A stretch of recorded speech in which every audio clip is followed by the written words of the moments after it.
రాష్ట్ర ప్రజల్ని ఏమార్చేటువంటి ప్రయత్నం నిన్నటి నుంచి జరుగుతున్నటువంటి సందర్భాలు మనం చూస్తూ ఉన్నాం. స్థానిక శాసనసభ్యులు చాలామంది వారి కార్యకర్తల్ని అలాగే చాలామంది మీడియా సహచరుల్ని అందరినీ కూడా వారిని అందరినీ కూడా లోపలికి తీసుకొని వెళ్ళి చేసినటువంటి ప్రచారం, తర్వాత జరిగినటువంటి దుష్ప్రచారం, ఇవన్నీ కూడా ఒక్కసారి ప్రజల్ని ఆలోచన చేయమని చెప్పి కోరుతా ఉన్నాం. ఋషికొండ మీద గడిచినటువంటి 3-4 సంవత్సరాలుగా ఏ రకంగా దుష్ప్రచారం చేస్తూ ఉన్నారో, దాని మీద ఎన్ని రకాలుగా అడ్డంకులు సృష్టించాలనేటువంటి కార్యక్రమాలు చేశారు అనేటువంటిది మనం అనేక సందర్భాలు చూసాం. అనేక కోర్టులకు వెళ్ళారు, అనేక పర్యావరణానికి సంబంధించినటువంటి కేసులు వేశారు. వీటినన్నిటినీ కూడా అధిగమించి ప్రభుత్వం చేపట్టేటువంటి కార్యక్రమాలని, ప్రభుత్వం చేపట్టేటువంటి నిర్మాణాలని పూర్తి చేసేటువంటి కార్యక్రమం చేసి దాదాపు 4-5 నెలల క్రితం వాటిని ముహూర్తానికి సంబంధించి మంచి రోజు అని చెప్పి వాటిని ప్రారంభించేటువంటి కార్యక్రమాన్ని కూడా ఆ రోజు మేము చేయడం జరిగింది. అయితే ఇప్పుడు చేస్తున్నటువంటి దుష్ప్రచారం అంతా కూడా అదేవో సొంత భవనాల్లాగా, ఈరోజు ప్రభుత్వం వారు ఉన్నారు, ప్రభుత్వంలో వారు ఉన్నటువంటి సందర్భాలు, ప్రభుత్వం దాన్ని ఏ రకంగా ఉపయోగించుకోవాలనేటువంటిది చూడడం మానేసి రేపు రానటువంటి కాలంలో రాష్ట్రపతితో లేకపోతే గవర్నర్ గారో లేకపోతే ఇతర పెద్దలో వచ్చినప్పుడు దాన్ని ఏ రకంగా ఉపయోగించుకోవాలి అనేటువంటిది చూడడం మానేసి దాన్ని ఇంకా జగన్మోహన్ రెడ్డి గారు ఇల్లులాగే చిత్రీకరించేటువంటి ప్రయత్నం చేయడం అనేటువంటిది సమంజసం కాదు. దాన్ని తీవ్రంగా ఖండిస్తూ ఉన్నాం. ముఖ్యంగా జగన్మోహన్ రెడ్డి గారు మేము అధికారంలో ఉన్నప్పుడు విశాఖపట్నాన్ని ఎగ్జిక్యూటివ్ క్యాపిటల్గా చేయాలనేటువంటి ఒక పాలసీని మేము తీసుకోవడం, దానికి అనేక రకాలైనటువంటి అడ్డంకులు సృష్టించేటువంటి కార్యక్రమం చేశారు. మళ్ళీ అధికారంలోకి వస్తే ఇక్కడి నుంచి పరిపాలన మొదలు పెట్టాలనేటువంటి ఒక నిర్ణయాన్ని ఆ రోజు జగన్మోహన్ రెడ్డి గారు ప్రకటించడం జరిగింది. సరే, ఎన్నికల్లో వచ్చినటువంటి ఫలితాలు దాన్ని ప్రజాస్వామ్యంగా అంగీకరించి వారికి అధికారం వచ్చింది. సరే, వారు ఇప్పుడు నిర్ణయం తీసుకున్నారు, నిర్ణయం తీసుకున్న దాని ప్రకారం వారు చేసుకుంటారు. విశాఖపట్నం అనేటువంటిది ఉమ్మడి రాష్ట్రం ఉన్నప్పటి నుండి, హైదరాబాద్ రాజధానిగా ఉమ్మడి రాష్ట్రానికి ఉన్నప్పటి నుంచి రెండో అతిపెద్ద నగరంగా అభివృద్ధి చెందినటువంటి ప్రాంతం విశాఖపట్నం. దానికి సంబంధించి గతంలో మేము ప్రభుత్వంలో ఉన్నప్పుడు ఒక స్టేట్ గెస్ట్ హౌస్ మన భీమిలి రోడ్లో దగ్గర నిర్మాణం చేయాలని చెప్పి నిర్ణయం తీసుకున్నప్పుడు కూడా దాని మీద కూడా కోర్టులో కేసులు వేసి దాన్ని అడ్డుకునేటువంటి ప్రయత్నం చేశారు. జగన్మోహన్ రెడ్డి గారు విశాఖపట్నానికి రాజధానిగా ప్రకటన చేసిన తర్వాత ఆ నిర్ణయంతో ముందుకు వెళ్ళాలనేటువంటి ఆలోచన చేసినప్పుడు దాని మీద ఒక కమిటీ మేము ఆ రోజు ముఖ్యమైనటువంటి ఐఏఎస్ అధికారులందరినీ, సీనియర్ ఐఏఎస్ అధికారులతో ఒక కమిటీ వేయడం, వారు కూడా దానికి సంబంధించి ఈ భవనం అయితే బాగుంటుందనేటువంటి అభిప్రాయాన్ని తెలియజేయడం, సబ్సిక్వెంట్గా వచ్చినటువంటి రాజకీయ పరిణామాలు, ఎన్నికల ఫలితాలు, ప్రజలు తీసుకున్నటువంటి నిర్ణయాలు, ఇవన్నీ కూడా చూసిన తర్వాత ఇప్పుడు దాన్ని ఏ రకంగా ఉపయోగించుకోవాలనేటువంటిది ఇప్పుడు ఉన్నటువంటి ప్రభుత్వం ఆలోచన చేయాలి తప్ప ఇంకా తీసుకుని వచ్చి జగన్మోహన్ రెడ్డి గారి మీద, వైఎస్ఆర్ కాంగ్రెస్ పార్టీ మీద బురద జల్లడం అనేటువంటిది ఎంతవరకు సమంజసం అనేటువంటిది వారు ఆలోచన చేయాలి. నేను కూడా మా పార్టీ తరపున మాట్లాడాల్సి వస్తేనో, ప్రజల తరపున మాట్లాడాల్సి వస్తేనో, ముఖ్యమంత్రి చంద్రబాబు నాయుడు గారు 2014 నుంచి 19 వరకు ఏ రకంగా ప్రభుత్వ ధనాన్ని, ఈరోజు ప్రభుత్వానికి సంబంధించినటువంటి భవనాలు నిర్మిస్తేనో, ఒక డిపార్ట్మెంట్కి సంబంధించినటువంటి నిర్మాణాలు, శాశ్వత నిర్మాణాలు నిర్మిస్తే దీన్ని ఈరోజు ప్రజలకి తప్పుదోవ పట్టించేటువంటి ప్రయత్నం వారు చేస్తున్నటువంటి క్రమంలో చంద్రబాబు నాయుడు గారు 2014 నుంచి 19 వరకు ముఖ్యమంత్రిగా ఉన్నప్పుడు ఎంత ప్రభుత్వ ధనాన్ని దుర్వినియోగం చేశారనేటువంటిది కూడా మాట్లాడాల్సినటువంటి పరిస్థితి వస్తుంది. వారు హైదరాబాద్లో జూబ్లీహిల్స్లో వారి సొంత భవనాన్ని నిర్మించుకునేటువంటి క్రమంలో వారి కుటుంబ సభ్యులందరినీ తీసుకొని వెళ్ళి ఒక ప్రైవేట్ హోటల్లో పెట్టి కోట్లాది రూపాయలు ప్రైవేట్ హోటల్కి చెల్లించినటువంటి సందర్భాలు. సరే, ఇవన్నీ ప్రభుత్వంలో ముఖ్యమంత్రులుగా ఉన్నప్పుడు కొన్ని సెక్యూరిటీ రీజన్సో లేకపోతే ఇతర వారికి ఉన్నటువంటి ప్రయారిటీసో ప్రోటోకాల్స్ ప్రకారం కొన్ని నిర్ణయాలు తీసుకుంటుంటారు. అవన్నీ తవ్వుకుంటే ఇప్పుడు అనేక రకాలైనటువంటి విమర్శలు చేయాల్సినటువంటి పరిస్థితి. ఈ సమయంలో మేము విమర్శలు చేస్తే ఇప్పుడే అధికారంలోకి వచ్చారు కాబట్టి మీరు చూసి తట్టుకోలేకపోతున్నారో లేకపోతే ఇంకోటో అనేటువంటి ఒక దుష్ప్రచారాన్ని మళ్ళీ మా మీద చేసేటువంటి ప్రయత్నం చేస్తారు. నేను వాటి జోలికి వెళ్ళను. ఇప్పుడు ఉన్నటువంటిది ఇప్పటికీ విశాఖపట్నం గవర్నర్ వస్తేనో రాష్ట్రపతి వస్తేనో తీసుకెళ్ళి ఓ ప్రైవేట్ హోటల్లోనో లేకపోతే కేంద్ర ప్రభుత్వానికి సంబంధించినటువంటి గెస్ట్ హౌస్లోనే పెట్టాల్సినటువంటి పరిస్థితి ఇప్పటి వరకు ఉంది. ఇప్పుడు వాడండి, దాన్ని వినియోగించుకోండి. రేపు విశాఖపట్నాన్ని ఆర్థిక రాజధానిగా దీన్ని తయారు చేసేటువంటి బాధ్యత తీసుకుంటామని చెప్పి మొన్ననే ముఖ్యమంత్రిగా ప్రకటించారు కదా. అనేక మంది ప్రముఖులు వచ్చేటువంటి అవకాశం ఉంది. విశాఖపట్నం ఈస్టర్న్ నేవల్ కమాండ్కి మనం హెడ్ క్వార్టర్గా ఉన్నటువంటి క్రమంలో అనేక సందర్భాల్లో రాష్ట్రపతులు, అనేక సందర్భాల్లో ప్రధానమంత్రి గారు వచ్చేటువంటి సందర్భాలు ఉన్నాయి. ఉపరాష్ట్రపతులు మొన్న గతంలో మన మెడికల్ ఏఎంసీకి సంబంధించినటువంటి ఫంక్షన్కి వచ్చారు, 100 years ఫంక్షన్కి. అనేక సందర్భాల్లో దేశానికి సంబంధించినటువంటి ప్రముఖులు వస్తుంటారు. అనేక మంది దేశ విదేశాల నుంచి వచ్చినటువంటి ప్రతినిధులు వస్తుంటారు. వినియోగించండి. జగన్మోహన్ రెడ్డి గారు ఉండరు రేపు నుంచి వచ్చి, లేదా వైఎస్ఆర్ కాంగ్రెస్ పార్టీ నాయకులు ఉండరే అందులో. ప్రభుత్వానికి సంబంధించి టూరిజం డిపార్ట్మెంట్కి సంబంధించినటువంటి నిర్మాణాలు దాన్ని ఏ రకంగా వినియోగించుకోవాలనేటువంటిది చేయండి. 4-5 బ్లాకులు ఉన్నాయి అందులో. అది ప్రజలకు వినియోగిస్తారా లేకపోతే టూరిజం వినియోగిస్తారా లేకపోతే ప్రభుత్వం సంబంధించినటువంటి అతిథి గృహాలుగా వినియోగిస్తారా అనేటువంటిది నిర్ణయం తీసుకోండి. మీ విధానం ప్రకారం అమరావతిని రాజధానిగా కొనసాగించాలనేటువంటి నిర్ణయం తీసుకున్నారు. గుడ్, మీకు అధికారం వచ్చింది, మీరు నిర్ణయం తీసుకున్నారు. గతంలో మేము చెప్పినట్టుగా నిర్ణయం మంత్రి గారు మాట్లాడుతూ 1,00,000 కోట్ల రూపాయలు ఖర్చు అవుతుంది అనేటువంటి మాట మాట్లాడారు. మేము ఆ మాట మొదటి నుంచి చెప్తున్నాను. ఈ 5 సంవత్సరాలు అయ్యేసరికి ఆ 1,00,000 2 లక్షల కోట్లు అవ్వచ్చు. సరే, ఏదైనా మీ ప్రభుత్వం ఒక నిర్ణయం తీసుకుందా, నిర్ణయం ప్రకారం వెళ్తుంది. ఈ చేసేటువంటి క్రమంలో ఎందుకు అనవసరంగా తీసుకుని వచ్చి జగన్మోహన్ రెడ్డి గారిని ఇంకా మా పార్టీ మీద దాన్ని రుద్దేటువంటి ప్రయత్నం చేస్తున్నారో నాకు అర్థం కావట్లా. దాదాపు గత 5 సంవత్సరాలు 2014 నుంచి 2019 మధ్యలో 5-6 వేల కోట్ల రూపాయలు అమరావతి మీదుగా కేవలం తాత్కాలిక భవనాల మీద ఖర్చు పెట్టారు. తాత్కాలిక భవంతులు కట్టి వేల కోట్ల రూపాయలు ఖర్చు పెట్టేటువంటి కార్యక్రమం చేశారు. ఇది శాశ్వత నిర్మాణాలు. అవి ప్రభుత్వానికి సంబంధించింది, ప్రభుత్వం వినియోగించాల్సినటువంటి అవసరం ఉంది. ప్రభుత్వం దానికి సంబంధించినటువంటి నిర్ణయాలు తీసుకోవాల్సినటువంటి అవసరం ఉంది. అవి తీసుకోవడం మానేసి ఊర్లో వెనకాతలు ఉన్న కార్యకర్తలందరినీ కూడా అందులోకి తీసుకుని వెళ్ళిపోయి రేపు చీఫ్ గెస్ట్లు ఎవరన్నా వస్తారు, పెద్దలు ఎవరన్నా వస్తారు, రాష్ట్రపతి వస్తారు, లేకపోతే ప్రధానమంత్రి వస్తారు. మీరు మొత్తం అంతా కూడా కెమెరాలో ప్రతి ఒక్కటి చూపించారు అంతనా. అంటే ఒక చీఫ్ గెస్ట్లో లేకపోతే విఐపీసో వివిఐపీసో ఉండేటువంటి దాన్ని బ్లూ ప్రింట్ అసలు బయటికి వెళ్ళడానికి లేదు. గతంలో మేము ప్రారంభించినప్పుడు కూడా మీరు అందరూ అడిగారు. నేను మంత్రిగా ఉన్న ప్రారంభంలో నేను కూడా పాల్గొన్నా. సో దీన్ని ఏ రకంగా వినియోగించాలనేటువంటి దాని మీద ప్రభుత్వం నిర్ణయం తీసుకోబోతా ఉంది. కొన్ని సెక్యూరిటీ రీజన్స్ ఉన్నాయి. డెఫినెట్గా నిర్ణయం తీసుకునేటువంటి క్రమంలో మళ్ళీ మీ దృష్టికి తీసుకొస్తాం అనేటువంటి మాట మీకు చెప్పాం.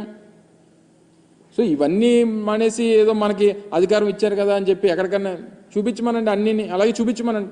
గతంలో మేము 5 సంవత్సరాల్లో చేసినటువంటి అభివృద్ధి కార్యక్రమాలు కూడా అలాగే ఆ శాసనసభ్యుల్ని తీసుకొని వెళ్ళి చూపించమనండి.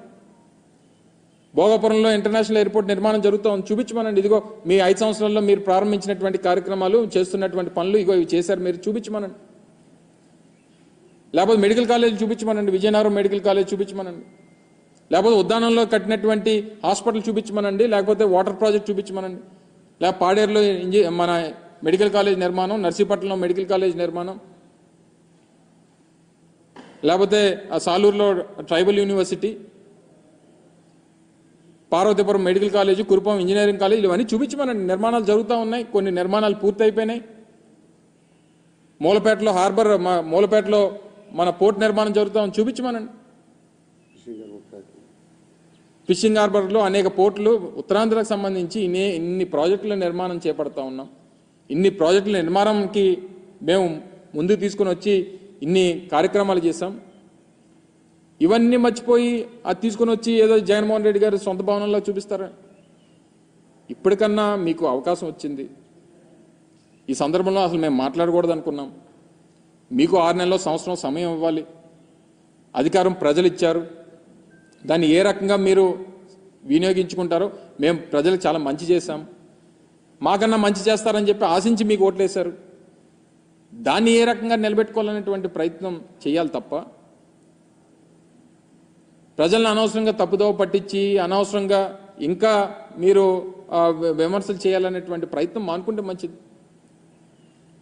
ఇదే గంటా శ్రీనివాసరావు గారు ఆ రోజు మొదట్లో 2019లో విశాఖపట్నం రాజధాని అని చెప్పి ఒక నిర్ణయం మా ప్రభుత్వం చేసినప్పుడు స్వాగతించింది ఆయనే మొదటగా. మరి వారికి గుర్తుందో లేదో నాకు తెలియదు, కానీ నాకైతే బాగా గుర్తుంది. ఇదే గంటా శ్రీనివాసరావు గారు పాపం ఆ రోజు స్వాగతించారు. విశాఖపట్నం రాజధానిని చేయడం అనేటువంటిది మంచి నిర్ణయం, మంచి ఆలోచన ప్రభుత్వం చేసిందని చెప్పి స్వాగతించారు. సరే, ఇప్పుడు ఏదేమైనప్పుడా నిర్ణయాలు ఆయన ఆలోచనలు మారినా ఏది మారినా ఇది ప్రభుత్వంలో ఉండగా అధికార పార్టీలో ఉన్నారు, వారు అధికారంలో ఉన్నారు.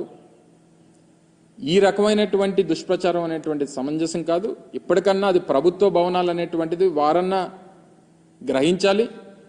ప్రజలకు ఎలాగ తెలుసు, అదేదో జగన్మోహన్ రెడ్డి గారు సొంత ఇల్లు కట్టుకున్నట్టుగా దాన్ని చిత్రీకరించేటువంటి ప్రయత్నం మొదటి నుంచి రుషికొండని ఆక్రమించుకున్నారు అనేటువంటి దుష్ప్రచారం చేసిన ఆక్రమణలు జరిగింది. దాని ఎదురుగా ఉన్నటువంటి గీతం కాలేజీలో జరిగినాయి. దాదాపు 23 ఎకరాలు ప్రభుత్వ భూములు ఆక్రమించుకుంది ఆయన.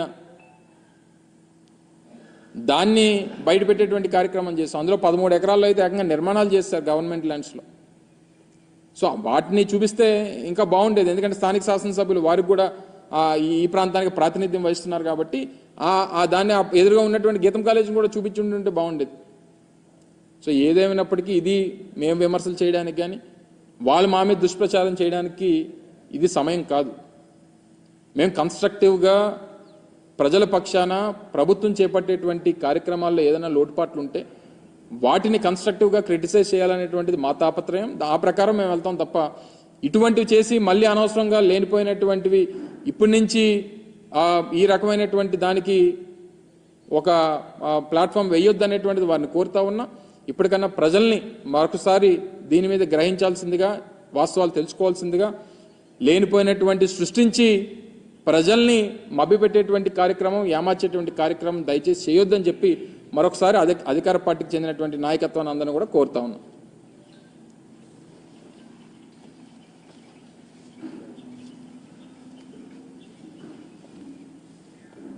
ఓకే,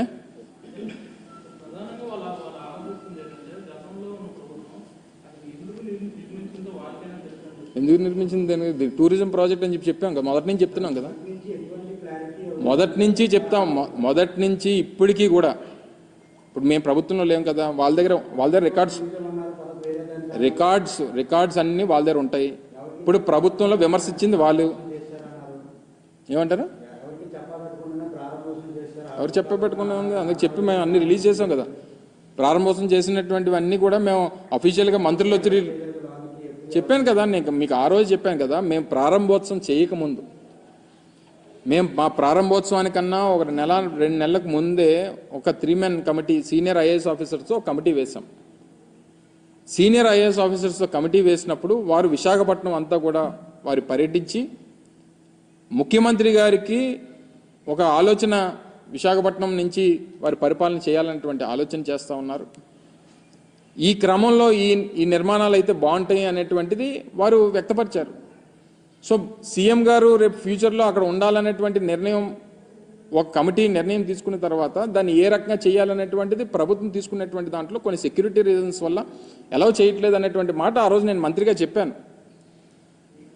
సరే, ఇప్పుడు వారు అధికారంలోకి వచ్చారు. వారు అధికారంలోకి వచ్చిన తర్వాత వారు నిర్ణయం గతంలో ఏదైతే అమరావతి అని చెప్పి మొదటి నుంచి పట్టుకున్నారో దాని ప్రకారం వెళ్తా ఉన్నారు.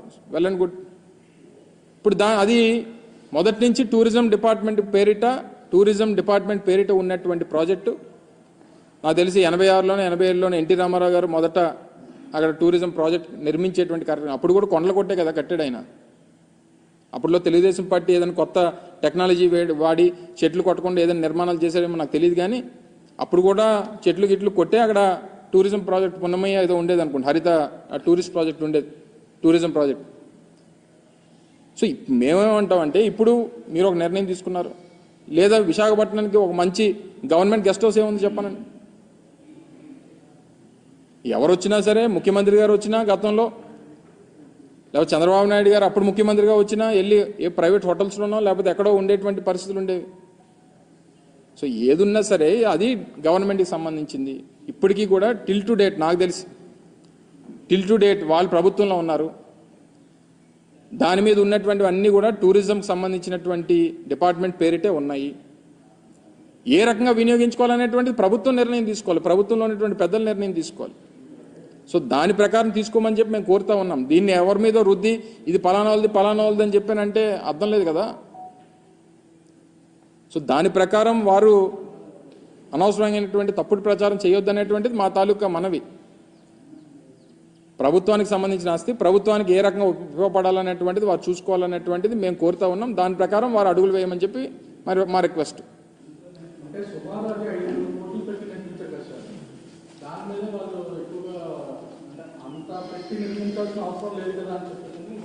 ఇప్పుడు ప్రాజెక్టులకి ఎంతెంత ఖర్చు అవుతాయమ్మా? ఒక ప్రాజెక్టుకి ఒక రకమైనటువంటి ఎక్స్పెండిచర్ ఉంటుంది. ఇప్పుడు తీసుకొని వెళ్ళి ఏదో చూపించారు, అన్నీ చూపించి వాళ్ళే రేట్లు ఫిక్స్ చేసేస్తున్నారు. తెలుసా మీకేమైనా అఫీషియల్గా రికార్డ్ ఏమైనా ఉందా? అంటే చూపించేసి ఏది పడుతుంది వాళ్ళే రేట్లు ఫిక్స్ చేసేసి వాళ్ళే మైకుల ముందు చెప్పేసి ఏది పడుతుంది చెప్పేది కరెక్ట్ కాదు అది. ఇప్పుడు ఏ నిర్మాణం చేపట్టినా, ఇప్పుడు చంద్రబాబు నాయుడు గారు 2014-19 మధ్యలో అమరావతి దాంట్లో తాత్కాలిక భవనాలు కట్టారు. ఎంత ఖర్చు అయింది అనుకున్నాం? స్క్వేర్ ఫుట్కు 10,000 రూపాయలు తాత్కాలిక భవనాలకి. దగ్గర 7,000 కోట్ల రూపాయలు కేవలం సచివాలయం, అక్కడ ఉన్నటువంటి మన హైకోర్టు, రెండోదేమో అసెంబ్లీ, ఆ సీడ్ యాక్సెస్కి 7,000 కోట్ల రూపాయలు ఖర్చు పెట్టారు. నేను అనేది ఏంటంటే ఇవి పర్మనెంట్ బిల్డింగ్స్ కట్టామంటే ఒక 34 సంవత్సరాలు శాశ్వతంగా ఉండాల్సినటువంటి అవసరం ఉంది. ప్రజలకు సంబంధించినటువంటిది, ప్రభుత్వానికి సంబంధించినటువంటి ప్రాపర్టీ అది. అది ఎవరు వినియోగించుకోవాలనేటువంటి ప్రభుత్వాలు నిర్ణయం తీసుకుంటాయి. సో ప్రభుత్వంలో వారు ఉన్నారు, ఏ రకంగా చేయాలనేటువంటి వారు నిర్ణయం తీసుకోవాలి, ఎవరు పట్టుకెళ్ళిపోయేది కాదు కదా. సో ఏదన్నా ప్రభుత్వానికి సంబంధించి ప్రభుత్వ ఆస్తిగానే ఉంటుంది నేను అనేది. సో దాన్ని ఏ రకంగా సద్వినియోగం చేసుకోవాలనేటువంటి వారు నిర్ణయం తీసుకోవాలి.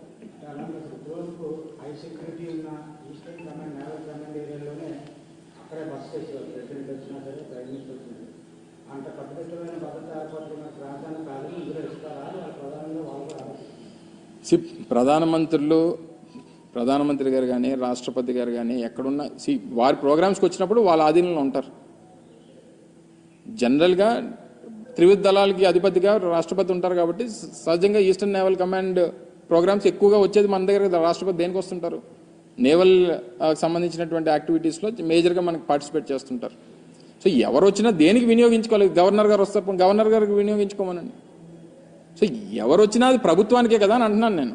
వాళ్ళు చిత్రీకరించింది ఏంటంటే, నిన్న వారంతా కూడా చిత్రీకరించింది ఇది జగన్మోహన్ రెడ్డి గారి బిల్డింగు.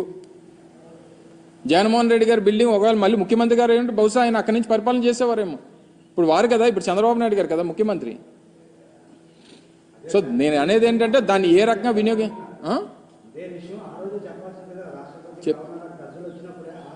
ఆ రోజు మా ప్రభుత్వ విధానం విశాఖపట్నం నుంచి పరిపాలన చేయాలనేటువంటిది మా ప్రభుత్వ విధానం. మొన్న ముఖ్యమంత్రిగా జగన్మోహన్ రెడ్డి గారు ఎన్నికై ఉంటే విశాఖపట్నం నుంచి ప్రమాణ స్వీకారం చేస్తామని చెప్పాం. సో మా పాలసీ మాకుంది, మా విధానం. సరే, ప్రజలు ఒక నిర్ణయం తీసుకున్నారు, తెలుగుదేశం పార్టీకి అధికారాన్ని ఇచ్చారు. ఇప్పుడు దాన్ని ఏ రకంగా వినియోగించుకోవాలనేటువంటి దాని మీద మా సలహా. ఇప్పుడు చంద్రబాబు నాయుడు గారు మా కోరిక అయితే విశాఖపట్నం నుంచే విశాఖపట్నాన్ని రాజధాని చేయాలని. కానీ వారి నిర్ణయం, వారి విధానం, వారికి అమరావతి. సో ఏదేమైనప్పటికీ వారి నిర్ణయంలో మార్పు ఉంది కాబట్టి, లేదా వారి విధానంలో వారికి వేరే విధానం ఉంది కాబట్టి మార్పు అనే దానికన్నా వారికి ఒక విధానం వేరే ఉంది కాబట్టి సో ఇప్పుడు దాన్ని మా తాలూకు సజెషన్ అది. దాన్ని ఏ రకంగా వినియోగించుకోవాలనేటువంటిది వారిష్టం. ఒకవేళ మేమే అధికారంలోకి వచ్చింటే మా గతంలో మా అధికారులు చెప్పినట్టుగా వారు సూచించినట్టుగా ముఖ్యమంత్రి గారు అక్కడి నుంచి పరిపాలన చేసేవారు. మా విధానం అది. సో ప్రజాస్వామ్యం దీనికి ఒక నిర్ణయం వచ్చింది, ప్రజల నుంచి ఒక తీర్పు వచ్చింది, తీర్పు ప్రకారం వారు అధికారంలోకి వచ్చారు, వారి విధానాలు ఒకటి ఉన్నాయి, వారి విధానాల ప్రకారం చేస్తారు. మా తాలూకు సజెషన్ అది. దాన్ని ఏ రకంగా వినియోగించుకోవాలనుకున్నా అది ప్రభుత్వ ఇష్టం, మా ఇష్టం కాదనేటువంటిది ప్రజలకు తెలుసు. అది మా ఇష్టం అన్నట్టుగా మా కోసం కట్టుకున్నాం అన్నట్టుగా దాన్ని చిత్రీకరించడం కరెక్ట్ కాదనేటువంటిది మా అభిప్రాయం. దాన్ని మేము క్లారిటీ ఇస్తున్నాం తప్ప ఇంకే దానికి సంబంధించి ఏ నిర్ణయం తీసుకోవాలన్నా ఇప్పుడు ఉన్నటువంటి ప్రభుత్వం తీసుకోవాలనేటువంటిది మా తాలూకా అభిప్రాయం.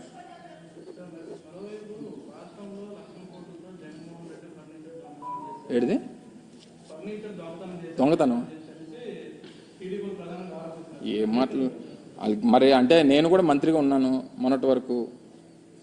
మా క్యాంప్ ఆఫీసెస్ ఉంటాయి, క్యాంప్ ఆఫీసెస్లో ఫర్నిచరు లేకపోతే ఇంకోటో ప్రభుత్వానికి సంబంధించినటువంటి మేము వాడుకున్నప్పుడు మాది టర్మ్ కంప్లీట్ అయిపోయిన తర్వాత మీరు ఏమేమి ఇచ్చారనేటువంటివి మళ్ళీ వాళ్ళకి అప్పచెప్పేటువంటి కార్యక్రమం చేస్తాం.